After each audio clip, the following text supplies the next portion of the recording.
Apa kabar? Sekarang ni kita bersama lagi dalam podcast Borneo Comrade bersama Fu. Hai Mumin. Sihat ke, Fu? Sehat dan handsome. Makin handsome, ah? Masih. Sudah hari keberapa di sini, Fu? Lebih kurang sebulan saya rasa. Sebulan. Ya, plan saya sebelum tu mungkin 2 minggu kami boleh siap. Tapi baguslah kalau saya boleh panjang sedikit. Ya. Okey, jadi kita sangat bertuah hari ini sebab kita bersama Fu. Fu ni aku kenal sekitar tahun 2022. Lepas Covid ke sebelum Covid? Selepas Covid, tapi masih dalam period Covid. 2020 berapa? 20? Saya rasa 20. 2020? Masa tu saya tak boleh pergi mana-mana dan di lock up di Kuala Lumpur. Lepas tu CK dan Putri mereka datang Sabah untuk buat itu isu tentang undocumented punya research. Jadi saya ikut saja. Lepas tu saya bagi macam Omadal, Sandakan punya Shire Society dan Borneo Comrade. Ya, mantap. Jadi sebenarnya Fu ni dia datang sekitar tahun 2020 di Sekolah Atletik Sempurna. Situlah pertama kami berjumpa dan selepas itu Fu datang lagi beberapa kali ke Sempurna dan menjalankanlah, mula sudah dapat rentak dan mencari celah lah macam mana Fu boleh terlibat juga untuk membantu pelajar di Sekolah Alternatif Borneo Comrade. Jadi Fu, sebelum kita cerita pasal apa yang kau buat ini, aku ni sangat tertarik ya dengan Fu dengan kawan-kawan yang kami panggil Cina. Ya, Cina. Ada Type C. Jadi ada beberapa Type C kita di Borneo Comrade ni. Ada CK, ada Fu, ada Jane, ada Yap. Dan ada beberapa orang lagi lah. Mereka yang sangat-sangat aktif lah mendukung kita. Fu, sebelum kita pergi kepada gerak kerja kita, mungkin kau boleh kenalkan nama penuh dulu, adik-beradik, asal mana, latar belakang pendidikan dan sebagainya. Okey, saya Fu. Biasa orang panggil saya PC, kalau initial Pincong. Jadi PC. PC Fu. Pincong tu nama betulmu? Nama betul saya. Yang Tulin dan Halal. Yang itu. Tulin dan halal. Jadi boleh tulis Cina halal. Cina halal, ya mesti. Lepas tu saya berasal dari Kuala Lumpur. Okey. Ya, nanti apa lagi? Macam latar belakang pendidikan macam mana? Pendidikan saya belajar di sekolah Cina. Lepas tu menengah pun di Independent High School. Lepas tu college belajar desain lah. Belajar desain. Betul. Memang desain tu antara benda yang kau minat dan ambil atau macam mana? Saya rasa itu boleh cakap macam tu yang saya minat kerana saya suka melukis sejak kecil. Kerana saya rasakan saya dari planet yang asing. Okey. Jadi saya rasa saya sangat susah nak komunikasi dengan orang dengan percakapan. Jadi saya akan lukis saja.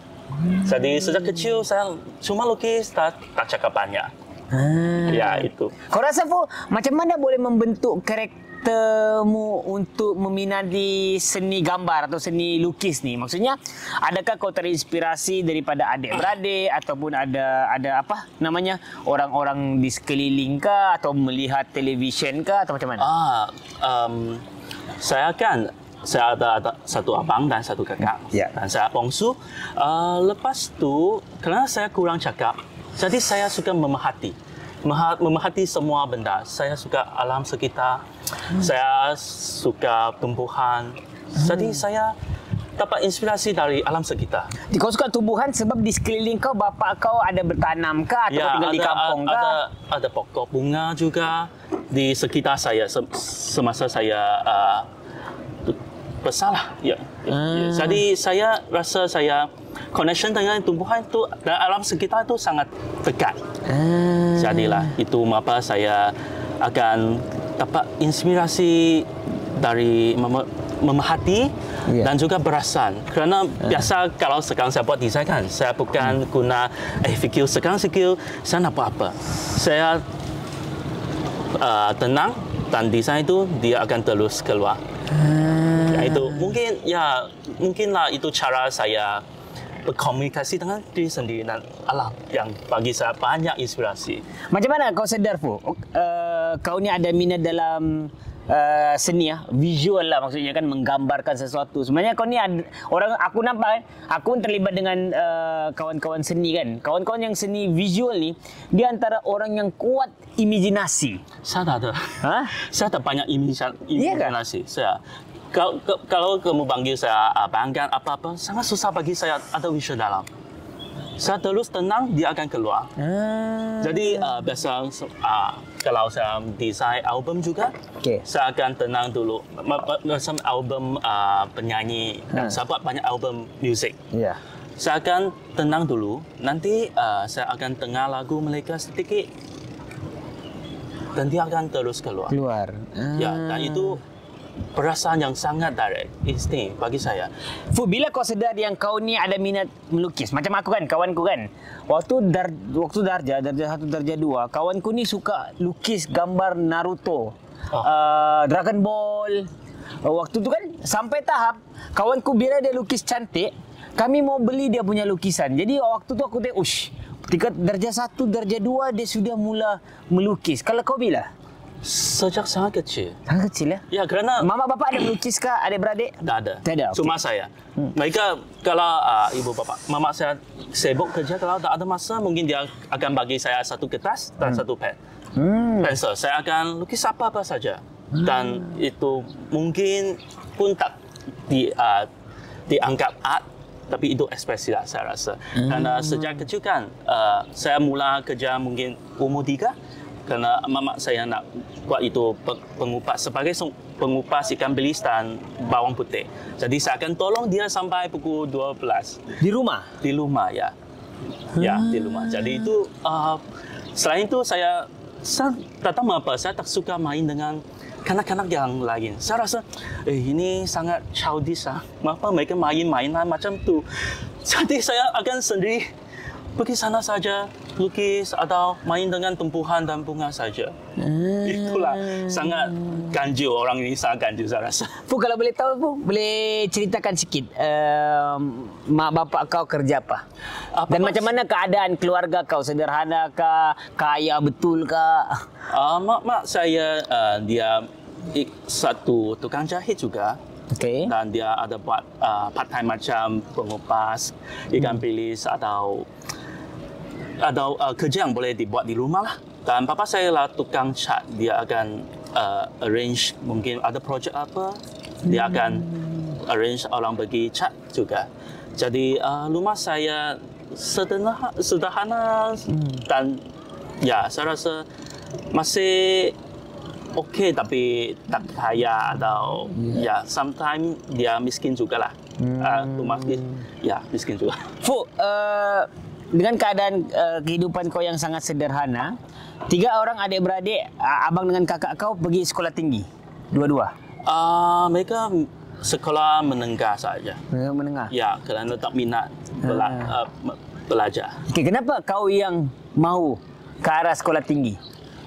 Kerana saya sangat suka belajar. Saya sangat suka belajar benda yang baru. Dan saya rasa juga maruah diri dan maruah keluarga juga. Kalau ya kerana relatif keluarga saya ada banyak mereka boleh baca sampai tahap yang sangat tinggi. Cuma keluarga saya mungkin kalau saya boleh buat saja. Ya, gitu. Menarik. Jadi Fu, abang dengan kakak kau apa sekarang? Dia berniaga sendiri atau kerja dengan orang? Abang saya sekarang di Hong Kong. Ya, kerana kakak ipar saya orang Hong Kong. Dia akan mulai kehidupan dia baru di sana. Dan kakak saya sekarang tolong orang di restoran. Ya, macam manager di restoran. Ya. Okey, menarik. Okey, Fu. Ada stereotip yang mengatakan bahawa orang Cina ni memang suka berniaga. Kenapa kau rasa begitu ya? Mungkin mereka pandai kira, tapi saya tak pandai kira. Map saya kosong, boleh dapat kosong, maka kosong. Biasa mereka rasa, itu Cina otak boleh sangat cepat. Mereka boleh fikir atau mereka boleh rancang dengan tahap yang sangat cepat. Dan pandai kira, pandai planning. Mungkinlah itu. Kalau kehidupan keluarga, ada ke macam orang Cina ni, macam contohnya macam komuniti Cina kan, mak bapak dia memang nak anak dia berjaya buat berniaga. Sebab ialah kita faham kan realiti sebenar kan. Kalau orang Cina kan dia bukan bumi putra, dia agak struggle sedikit. Ya, mau masuk universiti, kalau kau bukan keputusan bagus betul, tak boleh masuk. Kalau bagus pun keputusan, kotanya sangat kecil. Adakah sebab itu? Saya rasa ada. Memang ada. Jadi, kami boleh hidup di mana-mana lah. Kerana kamu itu survival skill sangat strong. Sangat strong. Ya, bagi saya, kerana ada beberapa tahun saya guna, mungkin 2 atau 3 tahun saya backpack seorang pergi mungkin 40 lebih negara. Uish. Jadi saya mengalami, saya rasa saya boleh hidup, boleh survive di mana-mana saja dengan tahap yang kesabaran, ketegalan atau saya rasa saya boleh hidup mana-mana saja dan dengan keadaan yang buruk ke atau apa, saya pun masih hidup kerana saya boleh tidur di mungkin stesen ke jalan-jalan mana-mana saya tu okey. Saya rasa ini mungkin survival skill yang di-train dari kecil. Macam mana dia cara survival, cara di-train tu macam mana? Kau rasa secara tidak langsung? Ya, mungkin saya rasa ada satu period keluarga saya sangat susah. Sampai tahap sangat miskin. Jadi saya tahulah, mungkin sejak kecil saya akan rasa, mama papa saya tak senang. Mereka nak kerja sampai malam. Saya mesti nak berusaha sedikit. Mama saya nak tinggi belajar yang tinggi kan. Mungkin saya rasa mereka sangat sibuk, sangat susah, kehidupan pun susah. Jadi saya mesti nak berusaha sedikit. Buat banyak lagi. Sampai tahap saya boleh biar mereka senang. Mungkin saya ada itu mindset sejak sangat kecil yang Cina juga mungkin. Dan lepas tu saya ingat tadi kelas saya ada cerita tentang tukang cat juga. Kerana ada satu period papa saya dia tak ada bekerja. Yang tolong dia buat kerja. Jadi saya minta izin dengan cikgu saya, bolehkah saya pergi tolong ponting sekolah tapi pergi kerja. Kerana keluarga tak ada orang boleh bantu, boleh buat kerja lagi. Ya, lepas tu, itu satu pengalaman sangat special bagi saya kerana saya semasa saya nak tingtingkan dia ada banyak lubang. Selepas kamu sapu itu cover, kamu nak haluskan dinding itu macam licin. Selepas tu baru boleh cat lagi. Tapi semasa saya licinkan dengan itu kertas kasar kan, mengapa semakin teruk, semakin kotor. Lepas tu saya baru tengok, itu darah. Semua darah di dinding. Kerana tangan saya sudah bocor. Kau dah sakit? Saya tak ada perasaan. Aduh. Saya sangat fokus. Kerana saya sangat fokus. Itu macam lah semasa saya darjah 12 tahun. Umur 12, saya akan pergi kilang Cilibor, balut itu cili, pack itu cili dengan ketakan. Tangan semua dia akan pedas, darah bocor. Ya, dengan kertas dia asik buat tangan kamu itu macam tu. Macam umur 3 sehari saya pun macam dapat kena mesin yang ya, saya rasa inilah pengalaman bagi saya sangat. Macam mana cakap, saya akan jadi mandiri dan saya sangat okey saja dengan keadaan apa. Ya, fokus dan selesaikan masalah saja bagi saya. Ya.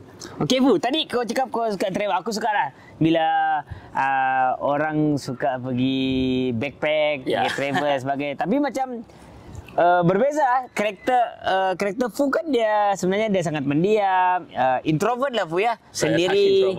Ya, lepas tu ada perasaan mahu pergi luar belajar di luar. Sebab kadang-kadang kan orang pergi keluar, kadang-kadang yang introvert ni langsung tidak mau keluar. Langsung tidak mau pergi menjelajah apa semuanya. Mungkinlah. Tapi kau pergi lebih 40 negara, kenapa kau rasa kau ada perasaan mau keluar? Kerana saya Sendiri? Sendiri. Okay, kenapa? Jumlah saya pernah pergi 50 lebih negara yang apa saya nak pergi begitu banyak tempat. Ialah saya sentiasa rasa kami sebagai orang datang ke dunia mestilah dia ada misi, ada apa lesson yang dia nak belajar. Jadi bagi saya rasa saya nak meneroki bumi ini dan juga nak discover saya sendiri, siapa saya. Saya selalu tanya saya, siapa kau? Siapa kau? Apa yang selepas saya semakin jelas siapa saya akan tanya, apa yang kamu boleh buat? Apa yang kamu nak buat? Ya, itu saya selalu tanya. Setakat ini apa lagi kamu boleh meneroki lagi, explore lagi? Jadi saya akan pergi tempat-tempat yang tak sama, budaya-budaya yang sama. Macam satu kolektor lah. Bagi saya, kolek itu budaya atau cerita. Kerana saya sangat suka cerita. Saya sangat juga cerita. Dan juga kerana saya seorang sentiasa semasa saya backpack seorang kan. Mungkin saya akan duduk sana 6 jam di taman. Tegak, tengok satu direction 6 jam. Saya boleh macam tu. Dan lepas tu ada banyak binatang macam kucing ke, anjing ke, burung ke, mereka akan temani saya. Lepas tu ada lagi orang. Mereka akan duduk sebelah saya dan mereka mula bercerita tentang hidup mereka. Saya tak tanya apa-apa, tapi mereka akan beritahu saya apa kehidupan mereka. Dan kadang-kala soalan dalam hati saya, mereka semua boleh jelaskan, sudah boleh answer. Nari. Kamera okey kah? Okey. Sifu okey tak? Cakap. Esok kah? Kau sangat mudah. Tidak sipu sangat mudah. Oi, mantap. Okey. Okay. Fu, menarik lah cerita-cerita Fu ni. Dia suka cerita, tapi dia introvert, tidak bercerita dengan orang. Jadi dia bercerita dengan hatinya sendiri. Ya, betul. Menarik. Okey, kita masuk. Tadi kan bayangkan duduk satu tempat 6 jam, tengok binatang, apa-apa sahaja yang lalu, angin ke, orang duduk ke, apa-apa saja. Itu aku rasa memerlukan satu ketenangan yang sangat-sangat kuat lah. Kalau aku travel, aku taklah sebanyak dia, banyak betul negara dia pergi ni kan. Aku ada pergi beberapa daerah, negeri dengan negara lah sekitar sini. Aku tu lebih suka jalan. Jalan. Oh, anjing mengganggu kita. Anjay. Okey. Jadi, aku akan jalan satu hari, jalan. Rehatlah sekejap rehat, tapi taklah duduk bertenang. Jalan sampai penat, balik tidur, besok sambung jalan. Begitu cara aku travel pula. Tapi Fu ni ada ketenangan. Dan yang paling menariknya, Fu lah yang mengenalkan kami, Borneo Comrade, pelajar sekolah alternatif dengan meditasi. Ya. Ilmu sebenarnya iyalah dari aku 30 tahun sebelum ni aku tahu je meditasi itu, tapi tak pernah ada minat untuk mengetahui lebih lanjut apa itu meditasi. Tapi bila Fu bawa, benda tu menjadi sebahagian daripada hidup kami dan kami rasa sangat penting benda tu. Fu, macam mana mula-mula kau terlibat dengan meditasi dan kenapa kau rasa itu penting untuk hidupmu? Yang pertama kali saya meditasikan semasa saya umur 25. Yang itu macam satu turning point bagi hidup saya. Kerana selepas saya kerja di agensi, saya keluar 2 tahun di agensi. Lepas tu saya mulai sebagai freelancer. Tapi kerana freelancer ini tak pandai, dia tak protect sendiri, dia tak ada black and white. Jadi saya ditipu banyak wang. Bayaran bagi setengah tahun, 6 bulan. Saya tak dapat. Dan saya harus pinjam wang lagi untuk bayar balik bagi printer saya, production saya. Kan saya tak mahu mereka susah. Jadi bank saya cuma tinggal macam 3,000 saja. Lepas tu saya mulai ada perasaan depression.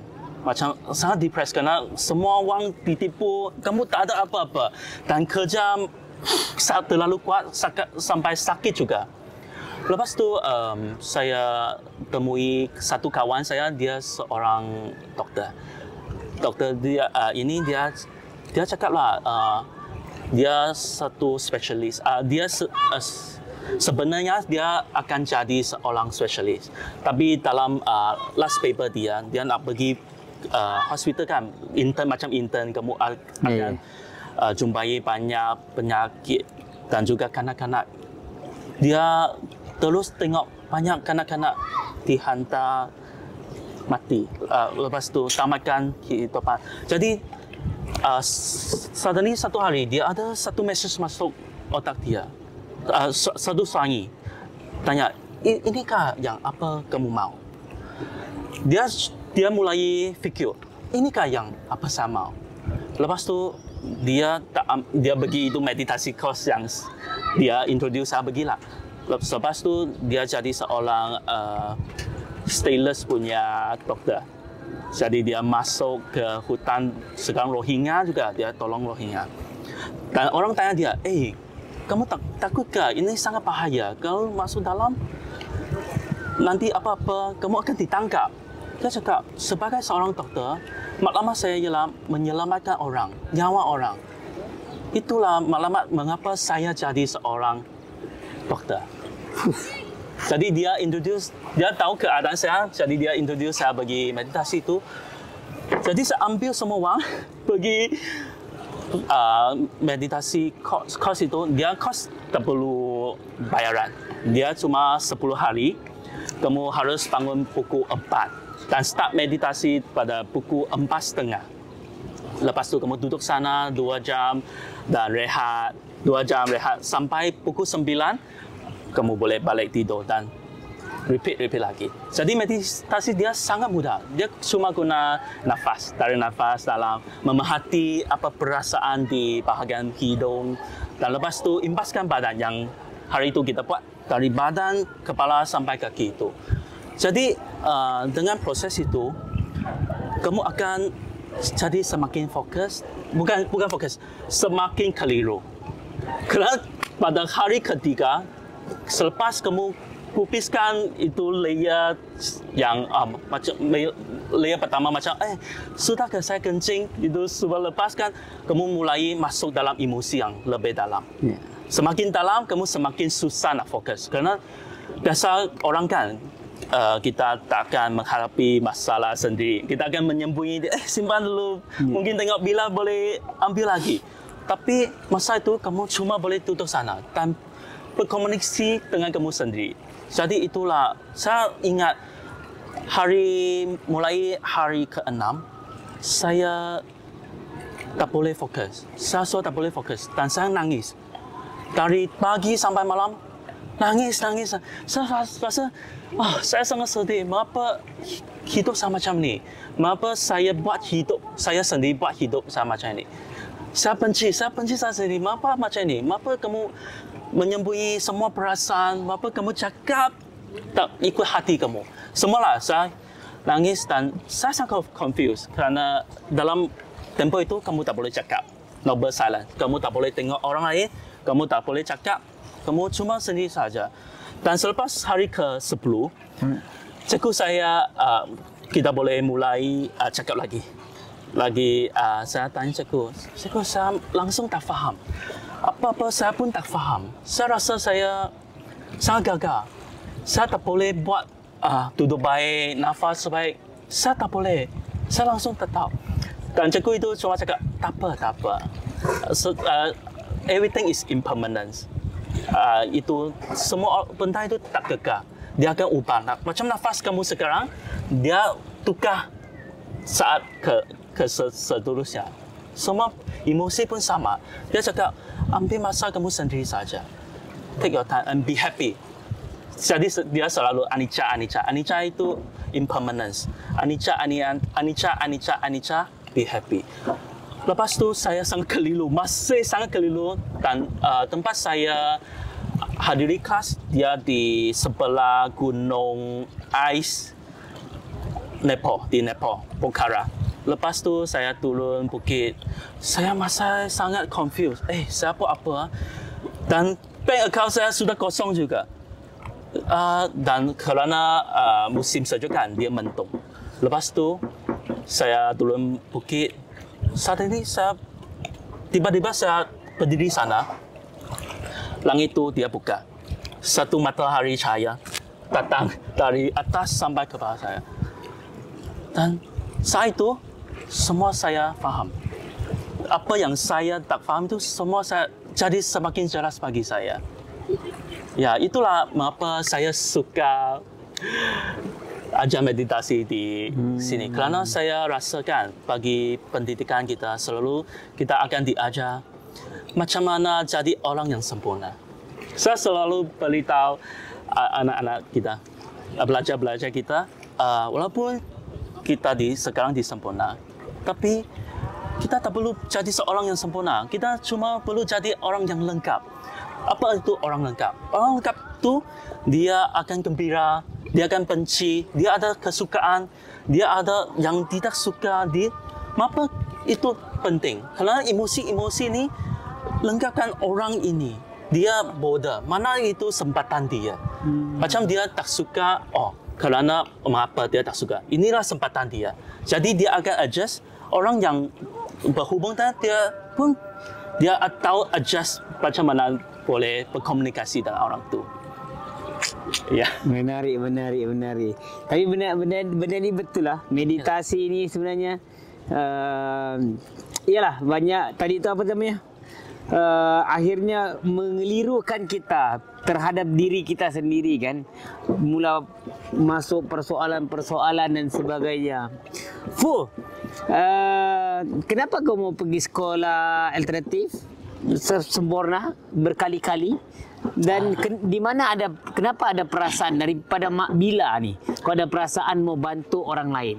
Kamu tahu orang Ganju ni dulu sebelum 25 tahun semasa umur 25 tahun dulu saya tak suka kanak-kanak. Saya rasa sendiri saya tak suka kanak-kanak. Kerana lepas tu pada umur 25 kan saya selain pergi meditasi, saya ikut kawan saya masuk kampung juga. Kampung orang asli di Sabah Tambah Satu. Di Sabah? Di Sabah juga. Ya, ini interesting. Jadi semasa tu kami bawa buku-buku dan bahan lukisan. Ada satu hari saya buat itu lukisan, pertandingan lukisan dengan kanak-kanak. Jadi satu kanak-kanak dia tak tahu apa, dia tarik tangan saya nak ikut saya pergi mana juga. Kerana dia ada sedikit autistik. Dia juga tak cakap banyak tu. Dia tu sangat sunyi. Lepas tu dia tengok kawan dia sedang lukis satu perempuan. Dia macam ni. Saya faham, dia nak belajar. Jadi saya angkat tangan dia, lukis satu orang juga. Tangan buka. Lepas tu dia ambil pen tu, dia lukis orang yang lain, tapi tangan tu dia ikat dengan lengan saya. Dia tak tahu macam mana cakap, tapi dia akan express dengan kertas atas dengan lukisan. Macam saya lah saya rasa. Lepas tu saya, macam terbuka. Saya faham. Saya ni tak tahu macam mana berkomunikasi dengan kanak-kanak. Bukan saya tak suka kanak-kanak. Lepas tu, menarik. Jadi macam bila saya mulai mengajar, biasakan banyak universiti cari saya. Yang dulu ada college cari saya jadi lecturer. Tapi selalu saya reject. Saya rasa saya tak boleh ajar lah. Saya pun tak tahu macam mana nak ajar dan saya nak confuse. Saya tak mau confusekan budak-budak yang lain. Tapi lepas tu kali pertama saya pergi Omadau. Pertama saya ajar mereka lukis. Itu macam sudah buka pintu yang baru bagi saya. Jadi semasa masuk ke Borneo Comrade Semboyan sini, lagi menarik. Orang sini sangat menarik. Dan saya dapat tengok banyak potensi dan mereka berbakat. Kerana mereka masih ada banyak space, banyak ruang untuk membangun. Dan mereka tengah hati buka juga. Yang itu saya sangat rasa penting. Yang Cina ni masuk, semua mereka sangat welcoming, sangat menarik. Jadi semakin banyak kali saya datang sini, semakin saya rasa, saya sangat suka mereka. Saya rasa mereka ada masih banyak potensi belum dibelokkan. Boleh lagi mereka kembang apa-apa boleh buat lagi. Jadi saya akan balik lagi.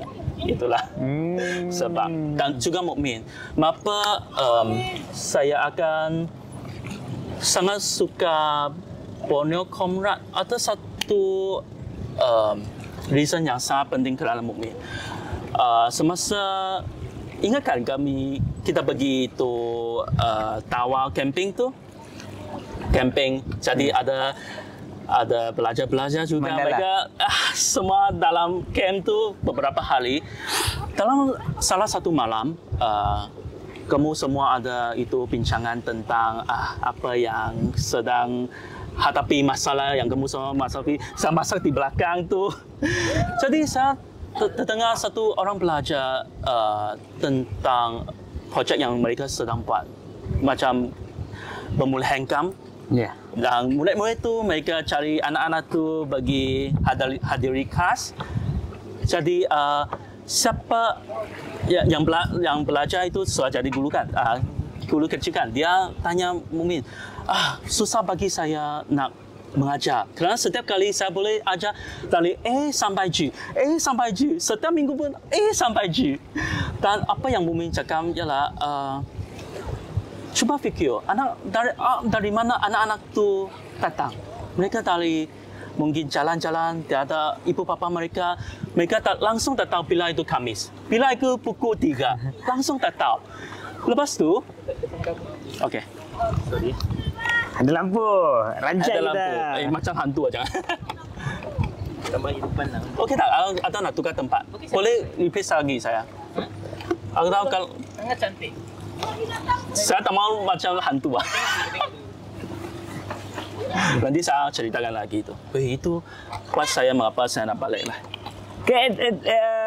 Lepas tu? Lepas tu, sabun Okey, juga. Okey, ya. sabun je. Okey, lepas tu Mukmin cakap, macam mana mereka tahu bila itu pukul 3 Khamis? Kerana tak ada orang ajar, tak ada orang beritahu mereka tentang masa itu. Lepas tu, Mukmin juga cakap, cuba fikir, kalau anak-anak itu masuk kelas, dia tahu cakap selamat pagi, selamat petang, dan dia tahu macam mana sudut nak makan, duduk baik-baik. Itulah education. Itu yang sangat penting. Pertama, kerana kita nak ajar dia jadi orang dulu. Yang ilmu itu, kamu rasa ke ABC penting semasa mereka tidur di jalan? Mungkin penting, tapi bukan tahap ini.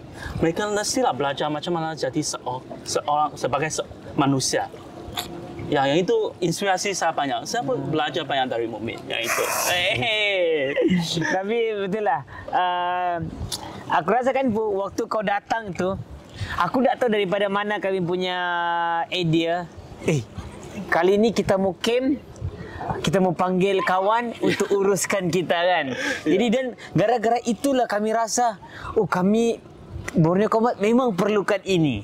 Ya. Dan aku harap nanti awal tahun Boleh kita juga. set, kan camp lagi 3 hari kau atur kan. Ya. So hari tu lepas kau waktu tu kau sibuk ke yang kami ada jemput lagi? Lepas tu Jen. Ya. Jen. Aku rasa kalau kau sama Jen Okey juga. sangat sesuai sebab sangat terapi, banyak terapi kita buat. Ya. Ya itu. Okey, menarik. Aku rasa menarik lah. Boleh sambung episod 2 ni. Bila kau balik, Bu? Esok Jam? pagi lah.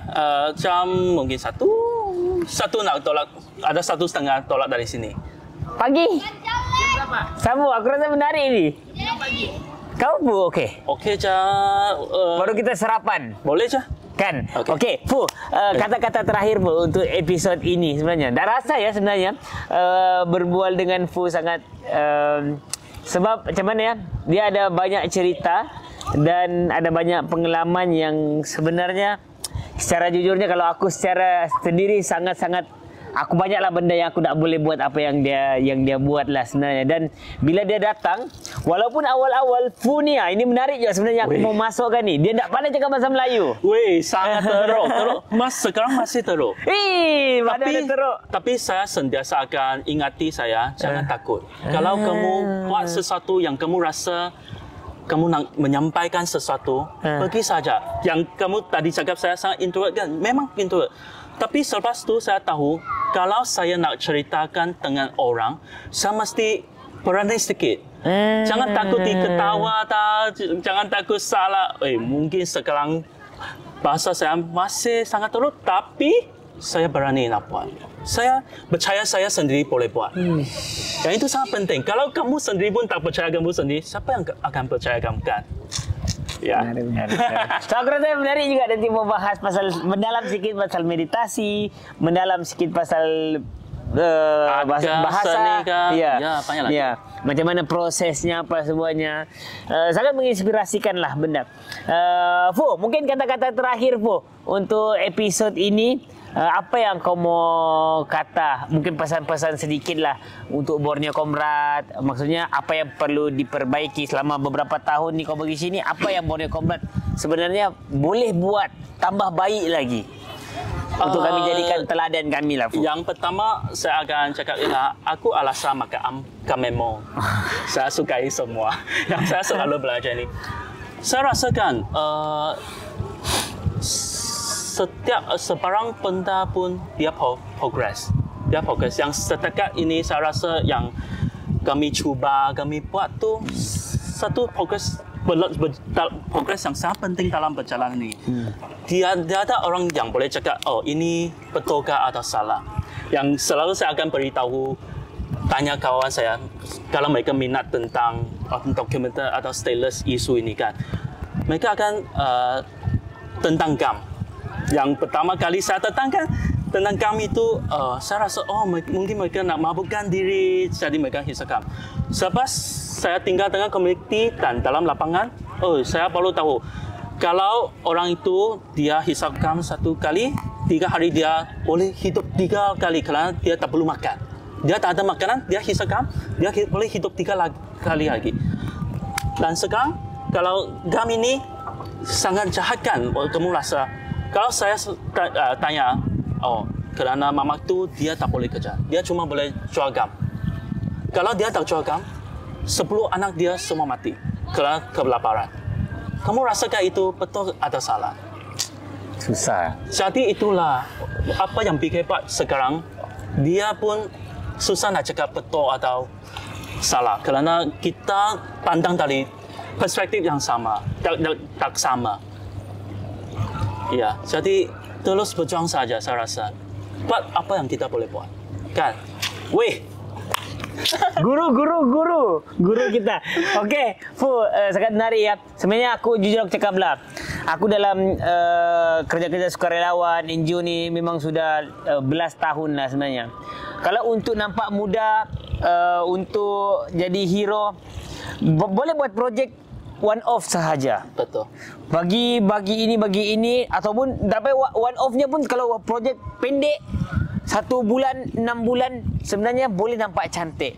Tapi realiti untuk kita membuat satu perubahan yang besar, banyak liku-likunya, banyak masalah. Dan aku sangat hormat kawan-kawan yang sama-sama percaya bahawa ini adalah satu proses. Betul. Sebab jujur aku cakap, ialah pelajar ni, komuniti ni dia berubah-ubah. Ada masa dia okey, ada masa dia down, ada masa dia sangat kalau orang datang dengan niat yang tidak kuat, memang dia akan jujur aku cakaplah, memang akan maki hamun komuniti. Memang akan tidak puas hati dengan pelajar. Ya, betul. Tapi kalau dia punya niat yang besar,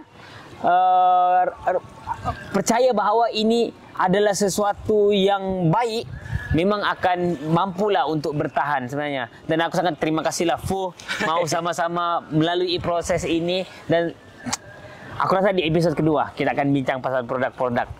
Macam mana pentingnya Borneo Comrade sekarang nih. Kalau sekarang nih nanti orang akan nampak bagaimana Borneo Comrade transform, berubah menjadi satu identiti yang lebih besar gara-gara ini manusia Cina ini. Cina nih. Okey.